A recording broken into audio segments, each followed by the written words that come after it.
नमस्ते दोस्तों, कैसे हैं आप लोग। मैं हूं जीएसटी एक्सपर्ट के अग्रवाल। सेक्शन 129 में if you are not carrying a valid e way bill तो क्या पेनल्टी लगेगी। हमने ये 129 डिस्कस किया और हमने ये कंक्लूड किया है, if in certain cases if you are not carrying a valid e way bill penalty लग नहीं पाएगी। तो आइए वो वीडियो देखते हैं, लेकिन वो वीडियो को शुरू करने से पहले हम लोग जीएसटी कोर्स एक चला रहे हैं, how to handle GST notices, how to file appeal. उसमें बहुत सारे चैप्टर्स भी जो हम लोग कवर कर रहे हैं, तो मैं पहले वो बता देता हूं कि वो आप खरीद कैसे सकते हैं। आइए, तो ये हमारी वेबसाइट है taxbykk.com। इसके शॉप में जाके जीएसटी कोर्स में चले जाइए।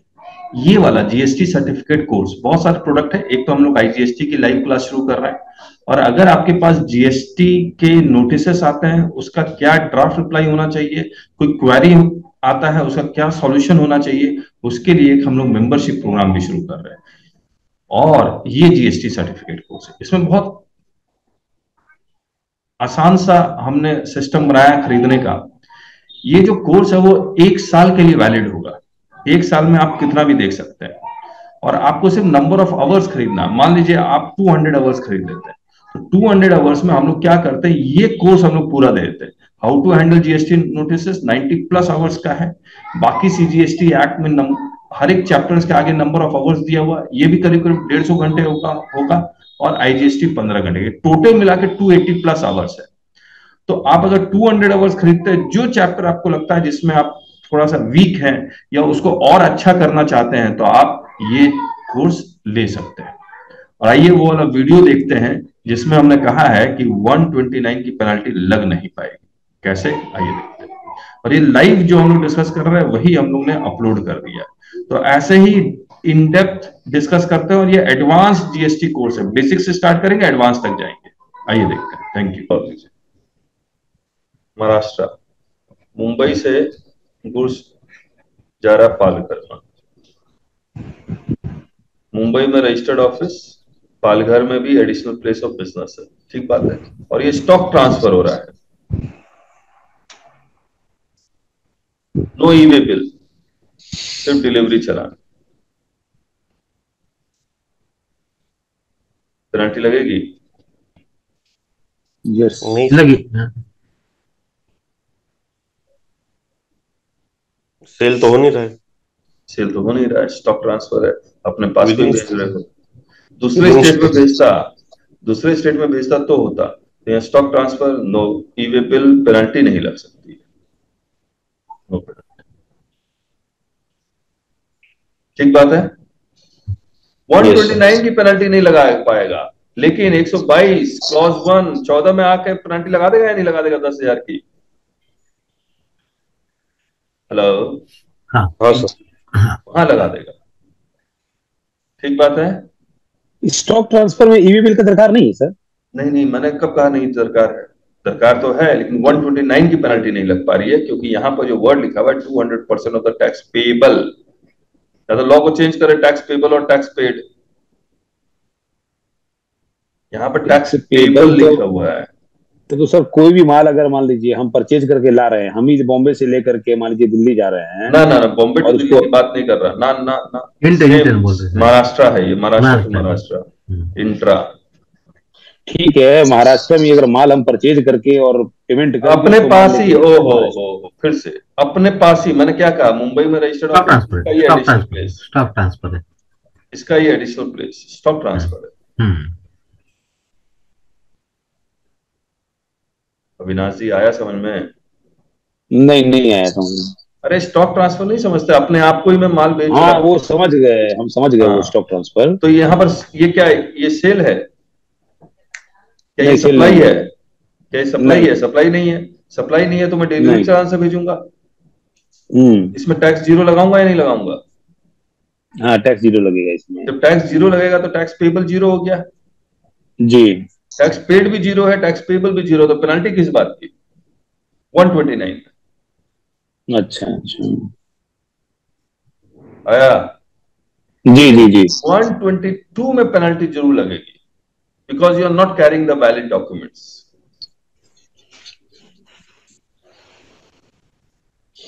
हम्म। 14 ही है ना? लेकिन हाँ बोलिए। स्टॉक ट्रांसफर लेकिन ई वे बिल से ही करते हैं सब लोग अभी सर। ईवे बिल से स्टॉक ट्रांसफर नहीं होगा, स्टॉक ट्रांसफर तो डिलीवरी चालान से ही होगा। ईवे बिल तो एक और डॉक्यूमेंट है, एडिशनल डॉक्यूमेंट है। अमित सर ये भिवंडी वगैरह माल कैसे जाता है? आप बताइए अमित अमित जी। सर। अमित जी बताइए। जी सर। हाँ, क्या ये अपना पूछ रहे हैं? भिवंडी वगैरह माल कैसे जाता है फिर अभी? नहीं, भिवंडी तो टैक्स इनवॉइस में ही जाएगा ना। भिवंडी है क्या महाराष्ट्र के नहीं, बाहर है? महाराष्ट्र में ही है। तो एक्चुअली कहाँ कैसा है कहाँ जा सर, रहा है? हब है वहां पे। अच्छा। भिवंडी ना एक बहुत बड़ा टाउन है सर, वहां पे दिल्ली भेजना या इंडिया के किसी भी कोने में माल भेजना है ना, तो आपको हाँ पहले वहां भेजना पड़ता है, उसके बाद वो वहां से वहां आगे सप्लाई होता है। ठीक है। अगर मुझे दिल्ली भेजना है हम्म। तो पहला पालघर से दिल्ली भिवंडी जाएगा वो गुड्स, फिर भिवंडी से लोड होके दिल्ली के लिए निकलेगा। तो ठीक है। नॉर्मली वो केस में कैसा, जो ईवे बिल बनता है वो पालघर से दिल्ली के लिए बनता है, भिवंडी के लिए नहीं बनता है। भिवंडी में जाके ट्रांसपोर्टर गाड़ी का नंबर चेंज कर देता है। ठीक है, ठीक तो है, बट तो सेठी जी कहाँ पालघर से प्रॉब्लम? रुको, मान लीजिए। अरे तो मान लो भिवंडी, सर पालघर नहीं नहीं एक मिनट के, भिवंडी के एडिशनल प्लेस ऑफ बिजनेस है। नहीं सर, भिवंडी एक 60 किलोमीटर पे है। हाँ मैं ऑल ओवर वही कह रहा मुंबई हूँ, में मैं वही। अगर आप अमेजोन से भी कुछ करेक्ट। मंगाते हैं ना सर, नहीं, कुछ कुछ लोगों का एडिशनल प्लेस भी है ना सर इसमें। सर अभी अमेजोन का बहुत बड़ा गोडाउन है। और इवन हाँ। मैं आपको बताऊं भिवंडी इतना फेमस क्यों है, क्योंकि वहां पहले ऑक्ट्रा वगैरह लगता नहीं था। तो सभी लोग जो भी माल मंगाना है भिवंडी में मंगाते हैं, उसके बाद मुंबई में एंट्री होता है सर। ठीक है, अब मैं अभी समझ गया। रुकिए प्रेस्टीज रुकिए। वगैरह है ना सर, प्रेस्टीज ठीक ठीक, लिमिटेड वगैरह है ना। समझ गया, वो प्रेस्टीज कुछ लोगों लिमिटेड। का एडिशनल प्लेस ऑफ बिजनेस है क्योंकि वहां पर गोडाउन डाउन रखा हुआ है। एग्रीड। हाँ हाँ एग्रीड, हाँ हाँ ठीक हाँ। ठीक ठीक ठीक। अब मैं बता देता हूँ। मान लीजिए, मैं वही तो बता रहा हूँ, मैं एग्जैक्टली वही बताया, लेकिन आप उसको प्रैक्टिकली आप देख लीजिए। मान लीजिए जी आपका पालघर में आपका बिजनेस है और अपना गोडाउन भिवंडी में भी बनाया हुआ है, और ये जो गोडाउन भिवंडी में बनाया है वो ट्रांसपोर्टर का गोडाउन बनाया हुआ है, यही किया होगा। यस। तो अब लॉ क्या कहता है कि ये आपका रजिस्टर्ड प्लेस तो, मेन बिजनेस तो, ये प्रिंसिपल प्लेस ऑफ बिजनेस तो पालघर में है, बराबर है। इसको आप एडिशनल प्लेस ऑफ बिजनेस कर देंगे। जी अब मुझे एक बात बताइए, एक दिल्ली से ऑर्डर आ रहा है जी। यहां पर कि मुझे 200 यूनिट चाहिए, तब कैसे भेजेंगे? या तो डायरेक्ट आप यहां पर 200 यूनिट होगा तो यहां से यहां भेज देंगे, यस और नो? जी जी जी। ईवे बिल बना के। हाँ, अगर यहां 200 यूनिट नहीं पड़ा हुआ तो आप क्या करेंगे?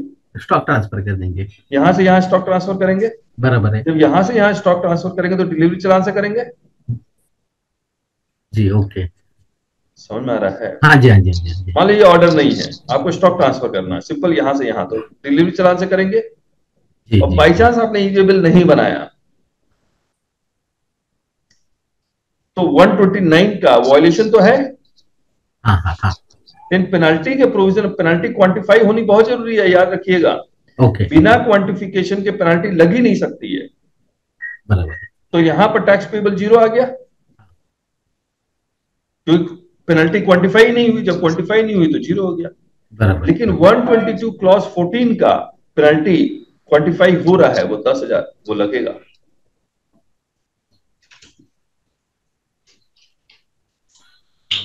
डाइजेस्ट हो गया? जी जी जी। हाँ अमित जी, अविनाश जी। हाँ सर सर वो जैसे इसमें 20 जो टैक्स पेड है, तो ऐसे इंटरप्रेट नहीं हो सकता कि उस गुड्स पर जो टैक्स पेबल होगा, क्योंकि टैक्स पेड तो हुआ नहीं है, उस गुड्स पर क्या टैक्स का लायबिलिटी निकलेगा उसके बारे में टैक्स पेबल नहीं बोल रहा है क्या? नहीं, वो तो डिलीवरी चलन पे मेंशन रहेगा ही ना आपके। तो वही हम बोलना चाह रहे हैं सर, कि अगर टैक्स पेबल है तो फिर तो यहाँ पे तो टैक्स पेबल तो निकल ही गया, इस ट्रांजेक्शन में टैक्स टैक्स पेबल का, उस टैक्स पेबल का मतलब क्या होता है? जो कि गुड्स का जिसके ऊपर ट्रांजेक्शन हो टैक्स, रहा है उस पे। हाँ जिसके हाँ ऊपर ठीक टैक्स है। लगना चाहिए, उस, वो टैक्स पेबल है। क्या टैक्स लगेगा, ये मीनिंग निकल रहा होगा, उस गुड्स पे क्या टैक्स लगेगा, क्या पेबल होगा।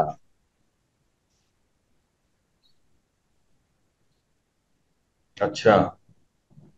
लगता है हमको, पता नहीं, हमको लग रहा है इस तरह का, नहीं सर, डिलीवरी चलन में तो इसीलिए जो हम पेड नहीं दिया हुआ है। सर डिलीवरी चलन में रूल 55 में देखिए लिखा है कि वहां पे हाँ, आपको लिखा हुआ है।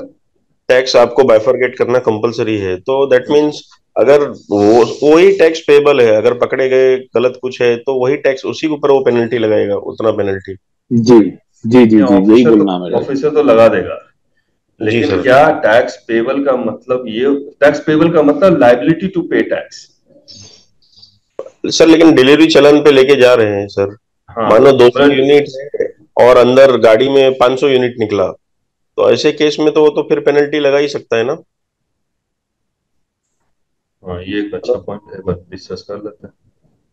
हम्म।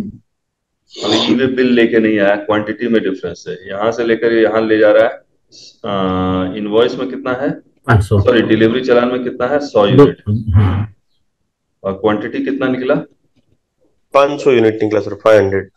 500 यूनिट निकला। Let us discuss। ठीक है, एग्रीड। अब ये पकड़ा गया, yes sir. Invoice sorry delivery चालान में 100 यूनिट ई वे बिल नहीं है, और ये पकड़ा गया, तो 400 यूनिट पे तो लगा देगा वो, इसमें टैक्स पेबल निकल जाएगा। बताइए कैसे।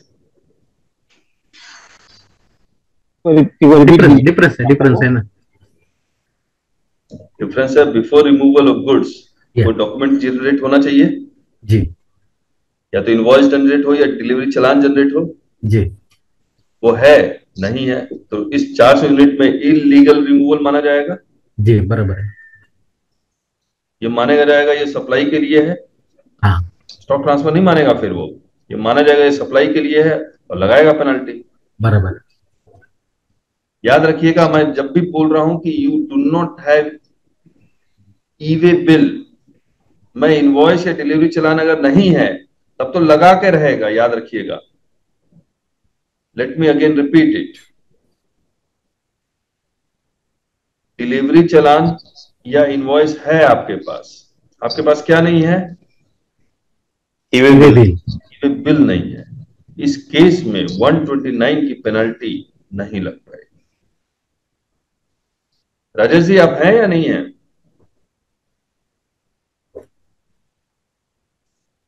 सर 129 नहीं लगेगा। नहीं लगेगा। क्यों? क्यों सर? फिर से बोल रहा सर मैं हूं, बट मेरा लैपटॉप थोड़ा गड़बड़ हो गया आज। हूं। अच्छा अच्छा, राजेश जी हम लोग डिस्कस कर रहे हैं, आपने सुना? जी। तो ये टैक्स पेबल जो हम लोग डिस्कस कर रहे थे, मैं उसको दोबारा एक बार फिर से वही, अमित जी ने जो कहा कि डिलीवरी चालान में 100 यूनिट और एक्चुअल क्वांटिटी जो मिला है वो कितना मिला है, 500 यूनिट मिला है। इस केस में 400 यूनिट पे वो पेनल्टी लगाएगा 129 की, बिल्कुल लगाएगा। Because this is illegal removal. बिल्कुल सही है। वो उसको सप्लाई मानेगा, टैक्स पेबल निकाल लेगा। बिल्कुल। ठीक है, टैक्स पेबल है। लेकिन ये 100 यूनिट जो, क्योंकि ये स्टॉक ट्रांसफर है, नहीं, स्टॉक ट्रांसफर है तो डिलीवरी चालान तो बनाएगा ही, साथ में उसका ईबे बिल भी बनाएगा। नहीं अगर ई वे बिल नहीं बना रहा, मैं वही बोल रहा तो तब तो ले लेगा, 129 का ट्रैक्ट हो गया। हूं।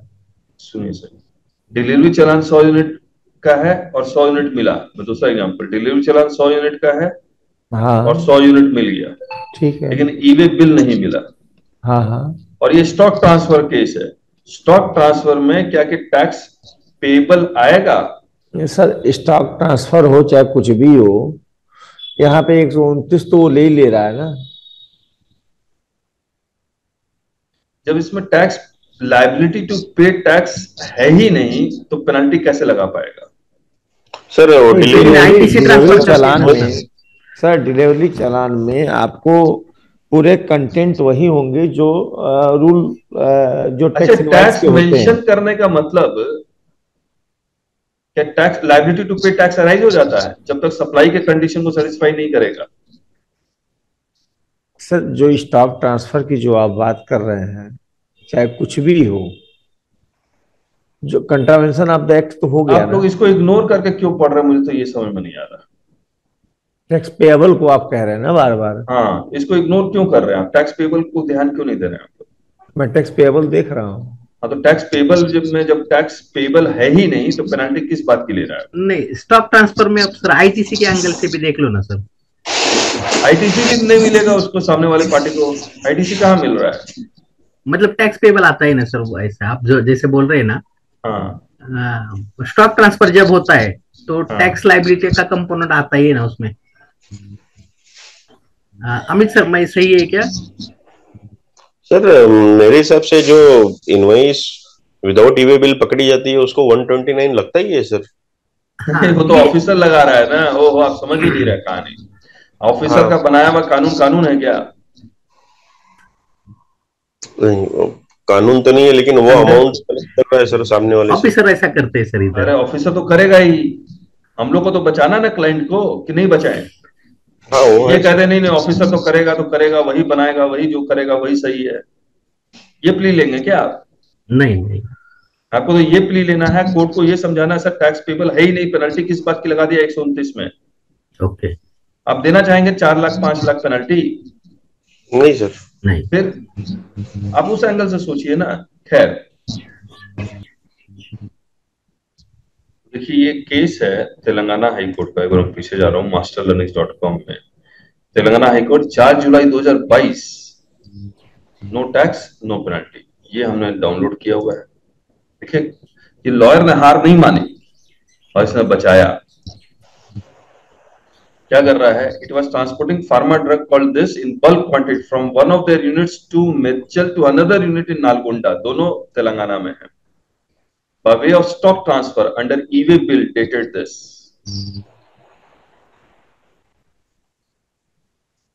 There was mismatch between registration number of the vehicle and the vehicle number mentioned in the e-way bill. Major breach है। चलिए, penalty officer passed order this under 129 subsection 3. There is a gross mismatch of vehicle number, ठीक है, date लिखा हुआ है, एक 1724 है, दूसरा 8391 है। बोल रहा क्लरिकल मिस्टेक अगर होगा तो 4 डिजिट का नहीं होगा, 2 डिजिट का होगा, 1 डिजिट का, यहाँ तो चारों डिजिट का अलग है। तो मतलब ये प्रूव करना चाह रहा है ये मेजर ब्रीच है। ग्रॉस मिसमैच इन व्हीकल नंबर है इंडिकेटिव ऑफ इवेजन और अवॉइडेंस ऑफ टैक्स। वो सर्कुलर दे दिया। Learned counsel for the petitioner submits that on stock transfer there can be no levy of GST and such a view has been taken by this court. एक मतलब और एक case में ये same view लिया गया और जो यहाँ लिखा हुआ है।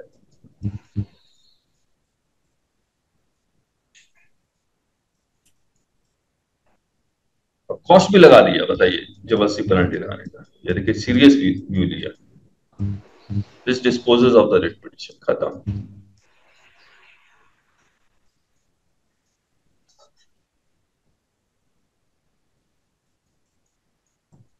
एग्रीड सर क्या हुआ सर एक्चुअली केस में?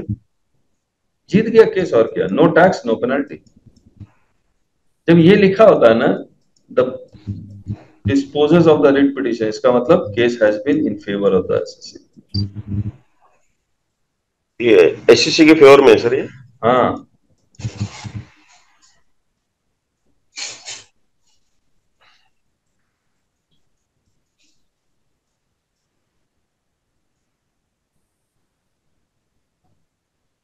इसको पढ़ लें। Reading of the counter affidavit indicates that the third respondent does not dispute that the petitioner registration certificate in the state of Telangana itself would disclose that his principal place of business in Hayat Nagar and additional place of business this.